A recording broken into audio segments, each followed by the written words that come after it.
Welcome back to The Explainer.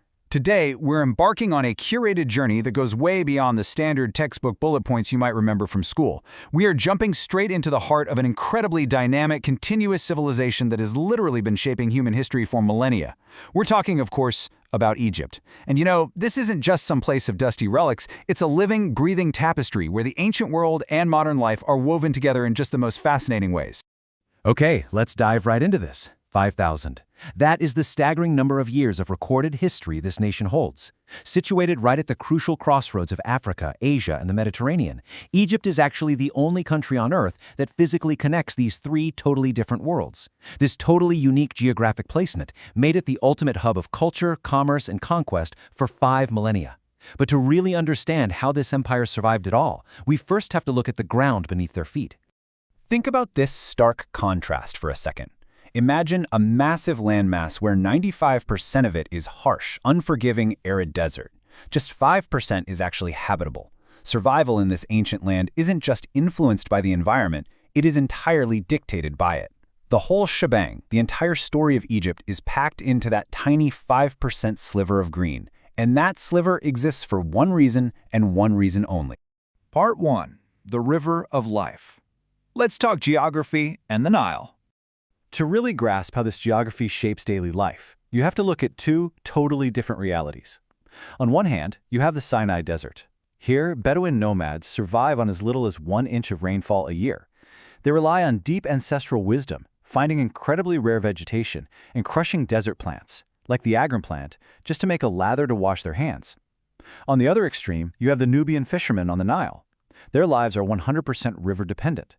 They navigate incredibly congested, choppy waters in tiny rowboats, using ancient techniques to catch tilapia to feed their families, just exactly as their ancestors did. It's a powerful reminder of how geography entirely dictates human survival, even today. Part 2. Engineering the impossible. This is all about architecture and ambition. So, when you hear the word pharaoh, you probably just think king. But interestingly, this word literally translates to great house. These rulers were not viewed as merely mortal humans. They were considered divine protectors, the literal liaisons between humanity and the gods. And upon death, they became gods themselves. This intense, godlike status gave them absolute power and the driving ambition required to literally reshape the landscape of the earth. And their engineering ambition started with trying to tame nature itself. Consider the very first dam at Memphis. 5,000 years ago, Pharaoh Menes built a massive 49-foot barrier to protect his newly united capital city from the Nile's catastrophic blood-red floodwaters that would just come rushing down from the Ethiopian highlands. It was the first recorded dam in human history. Now, they weren't perfect on the first try, obviously. Later dams, like Sad al-Khafra, actually failed catastrophically due to water pressure. Structural disasters were just a natural part of this massive, unprecedented learning curve. But the crazy thing is, they never stopped innovating. Let's track how this builds up, because pyramids definitely weren't an overnight success. They evolved through a ton of trial and error. Around 3100 BC, tombs were these simple, flat mud brick structures called mastabas. Then, jump to 2667 BC, the architect Imhotep decided to stack them, creating Djoser's Step Pyramid, which was humanity's first massive stone structure. By 2600 BC, Pharaoh Snefru attempted smooth sides, but he had to completely change the angle mid-construction to prevent a collapse, resulting in the incredibly awkward bent pyramid. Finally, all this trial and error culminated in 2560 BC with Khufu's Great Pyramid, the absolute apex of engineering perfection. But you've got to wonder, how did they afford these massive projects, especially the epic failures? Well, to pull this off, Snefru had to be, simply put, a PR genius. He literally drained the state coffers to fund his relentless ambition to build a perfect, smooth-sided pyramid. He was actually the first king to address everyday peasants as my friend or my brother. He charmed the masses and maintained incredibly high morale, which allowed him to push through disastrous failures like the bent pyramid, ultimately paving the way for the architectural perfection of the Great Pyramid we all know today. And the scale of this ancient administration was just mind-blowing. Take the footprint of the ancient Giza workers' village, for example. It housed, fed, and organized 20,000 builders, with these massive bakeries and giant grain silos.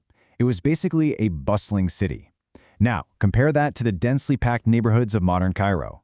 The monumental scale of ancient organization echoes directly into the incredibly vibrant, chaotic infrastructure of the city today. It's like a direct line through history. Which brings us to part 3, the pursuit of eternity, religion, and the afterlife. For the ancient Egyptians, the afterlife was a deeply palpable thing. They firmly believed the dead needed the living to survive, which birthed the incredible science of mummification. We're talking about a precise 70-day process here. First, organs were carefully removed to prevent decay and placed into canopic jars. Then, the body was completely dried out using natron, which is a natural salt harvested from desert lakes. And this actually reduced the body weight by 75%.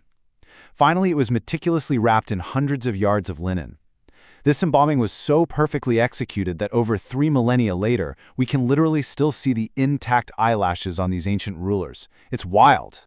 So the crucial point here is that visible pyramids, well, they were basically giant neon signs for grave robbers. Later pharaohs had to adapt. They completely abandoned pyramids and moved their burials to the remote, hidden Valley of the Kings. Tucked away beneath a naturally pyramid-shaped mountain, they constructed at least 63 lavish subterranean tombs, including the famous tomb of the boy king Tutankhamun.